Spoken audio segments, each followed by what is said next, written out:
누가복음 13장 1절에서 9절입니다. 어떤 사람이 예수님에게 와서 예루살렘에서 일어난 아주 충격적인 그런 소식을 하나 들려주는데, 그 이스라엘 사람들 중에는 이 로마에 대하여 아주 강력하게 대항하는 그런 사람들이 있었습니다. 갈릴리 출신 가운데 로마에 대항을 하다가 쫓겨가다가 성전으로 들어가서 숨었습니다. 그런데 성전에 숨어 있는 그 사람들을 잡기 위해서 로마 군인들이 하나님의 성전에 들어갔습니다. 그때 당시 총독이 빌라도죠. 그들을 죽여가지고 그들의 피를 하나님 앞에 드리는 제물의 피와 섞어가지고 하나님의 성전을 뿌린 이런 아주 끔찍한 일이 일어났어요.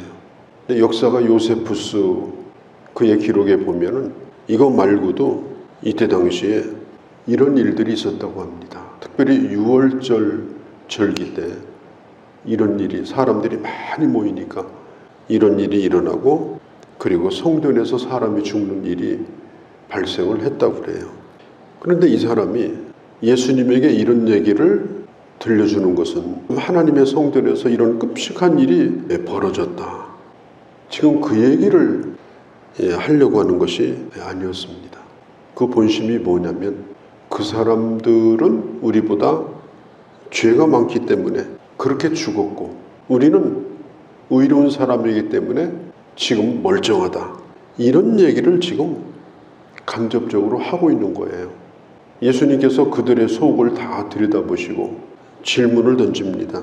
모든 갈릴리 사람들보다 이 사람들이 죄가 더 많으냐? 죽은 사람들이 이게 죄가 많아서 죽은 것이냐? 예수님이 지금 질문을 던지고 있어요. 뭐 빌라도가 어떻게 군인들 풀어가지고 유대인도 못 들어가는 이 제사장의 뜰에 들어갔느냐? 있을 수가 없는 일이다. 이건 가만두면 안 된다. 예수님은 한마디도 그런 얘기를 하지 않으십니다. 물론 있어서는 안 되는 일이죠. 문제는 뭐냐면 이 질문을 하고 있는 사람들이 뜻이 그게 아니었기 때문에 그런 대답을 하실 필요가 없었어요. 이런 얘기를 합니다. 너희들도 악을 행하면 이런 일을 당할 수가 있다. 이 말씀에서 우리가 아주 조심할 게 뭐냐면, 그런 일을 당한 사람들이 죄가 많아서 그런 일을 당했다, 그런 뜻은 아닙니다. 그 사람들이 죄인이다, 그걸 강조하시는 것이 아니라 너희가 깨끗하다고 생각하고 다른 사람이 겪는 불행에 대하여 이러쿵저러쿵 얘기하기보다는 그럴 때마다 너 자신을 돌아보는, 생각해보는 그런 기회로 삼으라.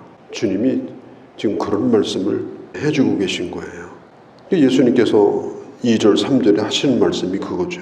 예수님이 이번에는 직접 또 하나의 얘기를 꺼내셔요.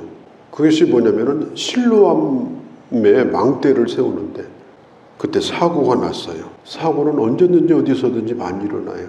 4절에 보니까 8명이 죽었습니다. 예수님께서 질문하시기를, 이 사람들이 다른 예루살렘 사람보다 죄가 많기 때문에 이런 일을 당하는 거냐? 주님이 물으시는 거예요. 우리는 이런 불행한 사고 소식들을 듣습니다. 그들이 우리보다 죄가 많아서 그런 것일까? 우리가 생각할 것은 분명히 그분들도 어느 집의 가장일 테고, 아니면 사랑하는 자녀일 텐데, 또 누구의 남편일 텐데, 참 안타까운 일이죠. 이런 일들은 누구에게나 닥칠 수 있는 일이에요. 조심하지 않아서 그렇다, 조심해도 그렇게 될 수밖에 없는 그런 작업 환경 때문에 일어나는 경우도 있습니다. 그래서 그런 일이 일어나지 않도록 개인도 최선을 다해야 되겠지만, 그 일을 시키는 사람들, 이런 사람들이 특별히 더 신경을 써야 되는, 그게 참 대단히 중요한 겁니다. 주님께서 말씀하는 거예요. 이들이 죄가 많다고 생각하지 말라. 자기의 죄로 죽은 건 아니지만 그들을 비난하거나 너와 비교하거나 그렇게 하지 말고 너도 그런 일을 겪을 수가 있다. 그리고 자신을 한번 돌아보라. 이렇게 말씀을 하시는 거예요. 특별히 이 바이러스 사태가 왔을 때 그때 많은 목사님들이 글도 쓰고 설교하면서 이것은 하나님의 심판이다, 하나님은 구약 성경에 보면 이런 전염병이나 이런 자연재해를 가지고 심판을 했다. 그러면 이게 하나님의 심판이라면 심판은 지금 누가 받은 거예요? 전염병으로 죽은 사람들이 받은 거잖아요. 그러면 그 사람들이 심판받아서 죽었는가? 선량한 사람도 바이러스에 감염이 됩니다. 이 세계에 얼마나 많은 사람들이 그렇게 해서 이 세상을 떠났고 또 그 가운데 얼마나 많은 그리스도인들이 거기에 있습니까? 그러면 그들이 심판받은 거다. 내가 지금 죽지 않았다고, 내가 지금 그런 병에 걸리지 않았다고 그렇게 말할 수 있는가? 우리가 정말 깊이 생각을 해봐야 돼요. 신앙생활을 정말 잘하고 신실하고 믿음이 좋은 사람, 그런 선교사, 그런 목회자, 그런 성도들, 그런 분들도 많이 이 세상을 떠나갔습니다. 그러면 이런 일에 대하여 어떤 인과응보적인 거, 벌 받는다, 죄의 대가다, 이런 인과응보적인 논리를 가지고 단정을 지을 수는 없는 것입니다. 이렇게 얘기하는 건 괜찮아요. 이것은 하나님의 심판일 수 있다. 내가 먼저 회개한다. 이러면 돼요. 연대 책임이다. 우리 모두의 책임이다. 이스라엘이 블레셋하고 전쟁을 할 때 그때 전쟁터에 법궤를 가지고 나갔다가 뺏겼어요. 어마어마한 사고가 난 겁니다. 하나님의 법궤를 뺏긴 거예요. 정말 이것은 하나님이 포로 잡혀간 거나 마찬가지예요. 참 수치스러운 일이죠. 그리고 전쟁 나가는데 왜 법궤를 가지고 나갑니까? 그때 당시 제사장이고 선지자였던 이 사무엘이 백성들을 미스바에 다 모이게 합니다. 사무엘이 이렇게 얘기했다고 생각해 봐요. 그 법궤를 누가 가지고 나갔냐? 책임자가 누구냐? 그날 그 성전에 그 당번이 누구냐? 그래가지고 그 담당자들을 공개적으로 심판을 하든지 신문을 하든지 그렇게 하지 않았습니다. 사무엘은 미스바에 모인 그 사람들에게 우리 모두 회개하자. 사무엘상서 17장에 나와 있어요. 우리 모두 회개하자. 이것은 다 우리의 잘못이다. 우리의 연대 책임이다. 그렇게 생각하고 회개했어요. 우리는 무슨 일이 터지면은 희생양을 찾아요. 이건 누구 때문이라고. 누가 잘못돼서 그렇다고.